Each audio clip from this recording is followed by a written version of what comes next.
Welcome everyone to the next edition of the Stay on Course podcast. Today I have Rabbi Daniel Cohen, and he is the spiritual leader of Congregation Aguda Shalom in Stamford, Connecticut. He's a nationally sought after speaker and author dedicated to helping people live with purpose, intention, and impact.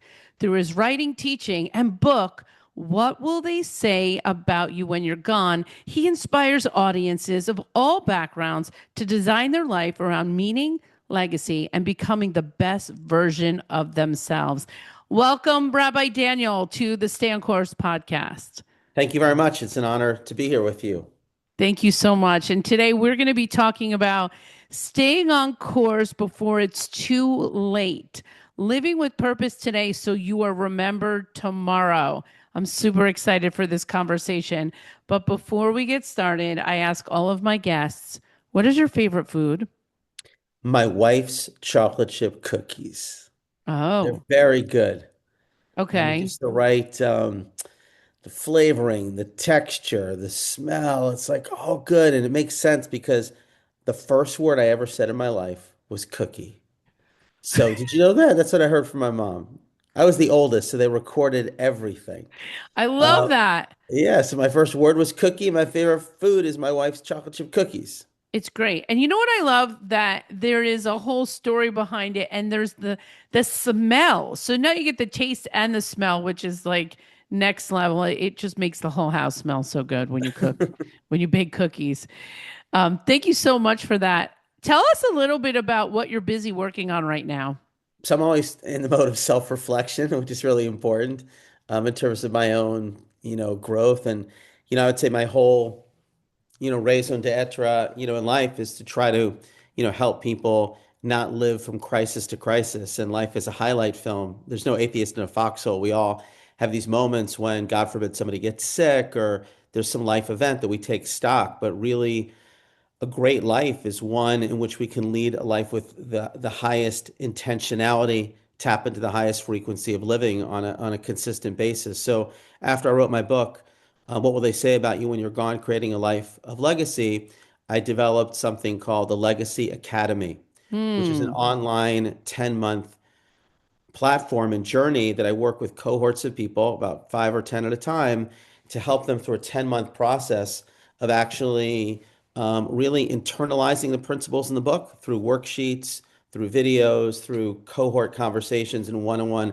spiritual mentoring. So that's something I'm working on a lot now. And I tried something new in January, which is really gratifying. Everybody's got New Year's resolutions. Mm-hmm. So I put out there, we're going to a 10-day legacy challenge. And I had a couple hundred people just join. Like every day, I gave them one task to try to lead life with greater intention so they can experience what it's like to really, again, not lead by your body, but lead with the greatest spiritual intent. And it's been gratifying. It's something that I continue to try to help nurture these days. Wow. I love that.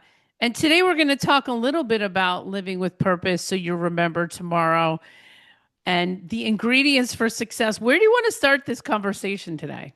We're living in a world. I was just having somebody in my office today who like said the world is so messed up. Yeah. And I think sometimes, we get this sense that it's hard for anybody to make a difference because the world is so messed up and we kind of just lament the darkness and we're just not in a good headspace. And I think, that's one of the greatest challenges because I believe strongly that every day that you wake up is another day that God says to you, let go of yesterday, make today the best that you can because you can be my partner to bring God's presence into the world. So I think we sometimes underestimate the act of a small gesture, an act of kindness without expectation of anything in return that can lift up somebody.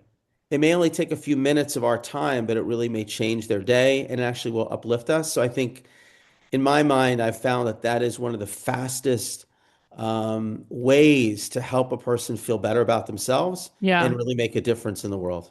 You know what's interesting about what you said? It's like when you're so focused on the outside and what's happening outside, you forget how powerful you are on the inside and that you bring a level of light and energy to every moment. And so no matter what that's happening in the world, like it doesn't have to change you and the way you show up. Yeah, no, 100%. I mean, at the end of the day, God's not asking us to change the world, but to change the world of one person every day. And it could be, in the simplest of ways. Recently I was sitting with a fellow who recovered from cancer at Sloan Kettering, and I asked him, tell me what you loved about this is one of the premier cancer treatment hospitals Mm, in the world. And he said to me something that was just so inspiring and surprising. He said, I'll never forget the doorman. He said, when I was leaving, the doorman looked at me and said, I'll pray for you, and I hope I'll never see you again. Now, mm, here's a place with so many great doctors and nurses, but the doorman understood that he was at the threshold. Like people yeah, leave there with anxiety, and just in those few words, he lifted somebody up, and we it's can true. all do something like that. Yeah. Yeah. I mean, something similar happened to me yesterday. I was on a call with somebody and I'm like, hi, how are you? And he goes, grateful. And I'm like, Mm. ooh, what's behind grateful? Yeah, You that's great. know, Yeah. I you, like that. Yeah. he's just grateful. And now I have to peel the layers of the onion to figure out why you're so grateful. What happened? And then, you hear the story behind the story and the guy is like, yeah, I'm lucky to be alive. Mm. I had like three near death experiences. I'm just like grateful to be here. That's the truth of why he said grateful. And so you hear the story and you think to yourself, wow, in that moment, he really got me thinking about what the deeper part of that story was. Yeah. And by the way, it's interesting. As soon as you said, like, what did he answer? And you said grateful, I thought you were going to stop with the word great. Like, you just think about the difference. It's only actually, obviously, they're spelled slightly differently, of course, Yeah. but it's the difference between the full and the great. Like, you could say that you're great, but the moment you actually add on those three letters full, you actually become filled with a whole new way of living and orientation because you're not just great, you're grateful. It's fantastic. It's great. It's great. Well, you know what? We made a list before we started, and one of the ingredients for success we talked about was making every encounter matter.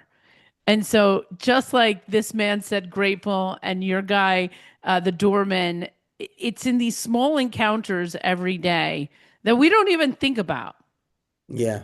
I mean, I'm a big believer, especially when I think about the moments that are truly fleeting and where you actually don't know who the people are, like an elevator moment. I try to do that a lot. Like Mm, I was at the hospital recently, and there are a lot of people that are caring a lot when they're in an elevator in a hospital. It could be a patient, could be a relative of a patient, could be a doctor. And I remember visiting somebody recently, and I asked the woman how she was doing, and she said she actually volunteered. She said, "Not so great." I said, "How come?" She said, "Her dad has not been well." And I said, "Okay, what room is your dad in?" I was a rabbi, and I was here to visit somebody else.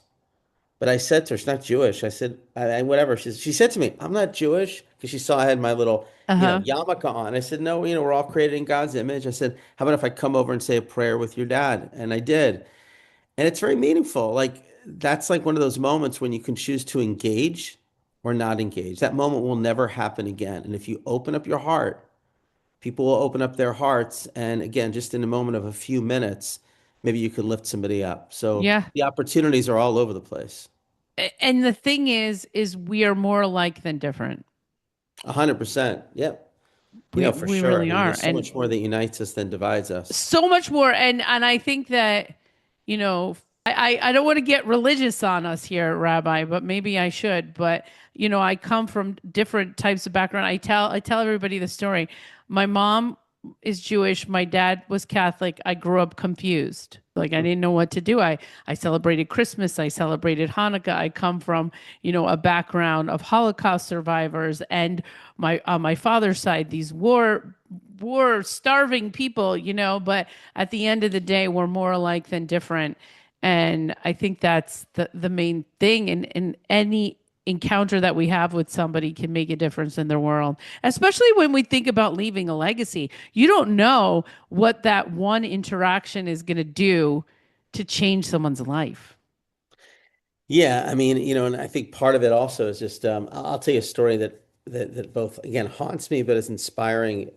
This is a Jewish fellow who's near the end of his career. He probably was in his mid 70s, and he got married, had a big family. He started a Jewish school called yeshiva. Hundreds of students, and they gave him a dinner of appreciation at the end of this career.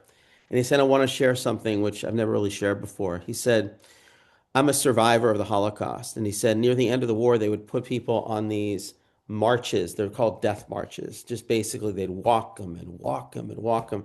And anybody that fell, they would just shoot. Like that was kind of what they did. Mm, And he said, I'll never forget, like it was a cold and I was in this death march basically. And I literally felt as if I could not walk anymore. And I began to stumble. And I knew if I fell, that was it.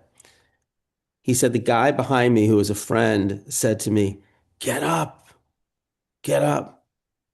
And he said, those few words gave me the strength to get up. Then he mm, looked at this crowd of hundreds of people. He said, here I stand 50 years later. And my wife, my children, all my students, everything that I have, I owe to my friend who said to me in that moment, "Get up, get up." Without him, I would not be here today, and mm. everything that I accomplished never would have happened. Wow. And there are always people like, we definitely believe that, words carry weight, they carry much light. And by the way, we live in a world where oftentimes words are really, in many ways, diminish people. Like, there are things that people say that really hurt.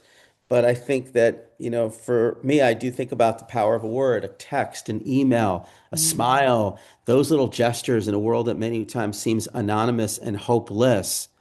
A kind word, a word of encouragement, of hope can really move people in such uplifting and extraordinary ways. Yeah, absolutely. Absolutely. One of the other ingredients I wanted to talk about is this one as far as leaving a legacy is creating a space to hear the soul. Tell me a little bit about that creating space to hear Um, the soul. that's right. How's your soul doing today, Julie? Good? Well, I was a little good-ish. How about good-ish? Good-ish. How about great, grateful, good-ish? Grateful. I'm good-ish and grateful. That's good. Look, I do believe in, again, this is something that I've learned over the years, is that the mark of a spiritual life is not having something put inside of us, but it's about moving away the layers so we can hear what's already in us. Mm, Everybody has a honing device, which is a spark of God that says, I want to be loved. I want to make a difference. I want meaningful relationships. I want to matter. And oftentimes we don't listen to that inner voice because we are so clogged with all the information. We go down rabbit holes, you do the doom scrolling, you're constantly feeling that you're being productive, but you're actually not listening deeply. So I think that when a person takes the time, and it could be a walk when you leave your phone at home, it could be, just literally whether it's writing or meditating or praying, in silence is key. I mm, call it seizing meditative moments. I find that happens when I write and I just totally think. The soul has a lot to say. The soul whispers in our ear. It begins to stir.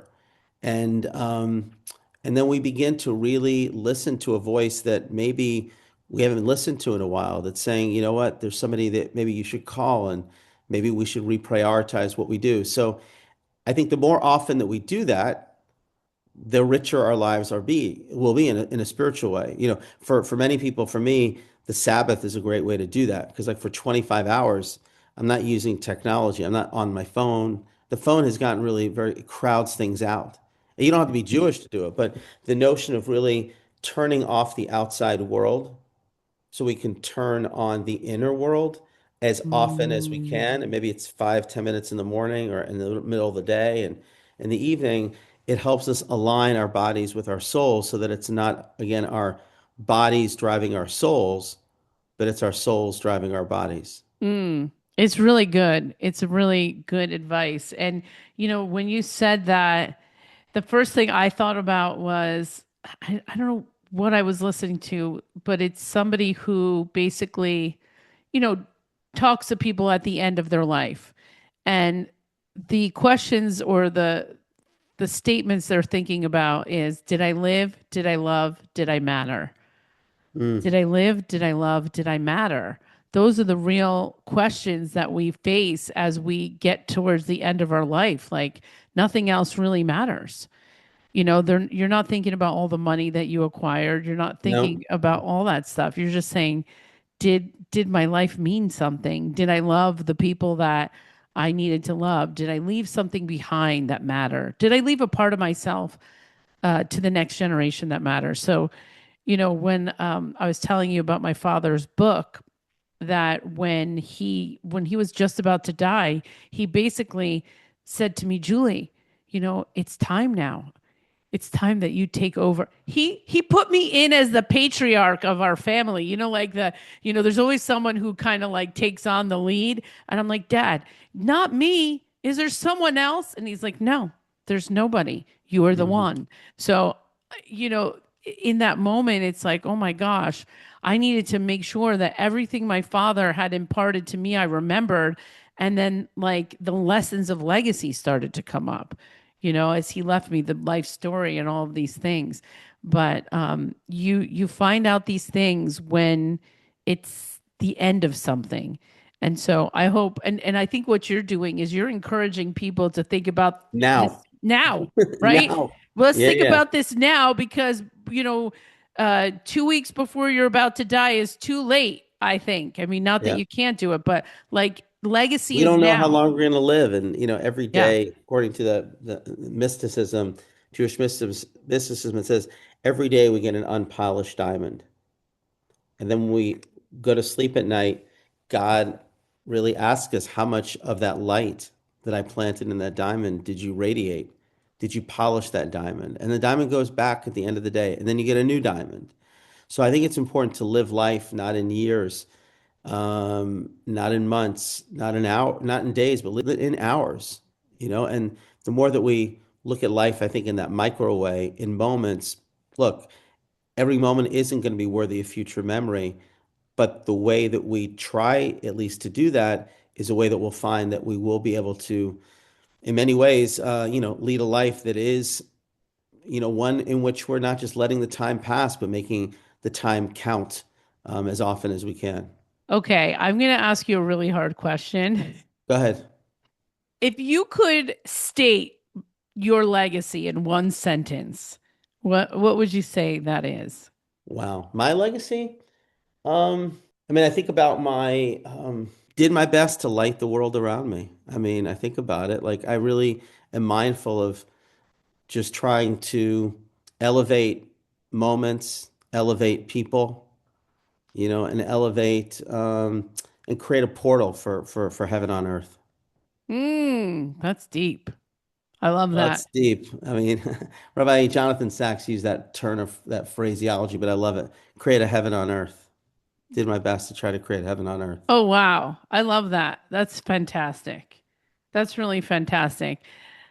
Rabbi God Daniel willing. Cohen, this has been an amazing conversation. I think people are going to really get something out of this. Where can my audience find out more about what you're doing? Sure. So they can go on my website, rabbidanielcohen.com. Send me a note. I can tell you more about the Legacy Academy, and just other ways that we can connect. So thank you for the opportunity. Thank you. Any final thoughts to leave the audience before we close out the podcast? We'll never forget that God believes that each one of us has something unique to contribute every day. And just know that when you wake up in the morning, God believes the world needs you. And when you live with that awareness, no encounter is random. And God should bless all of us to share our light as often as we can each and every day. Thank you so much for being a guest on the Stay on Course podcast.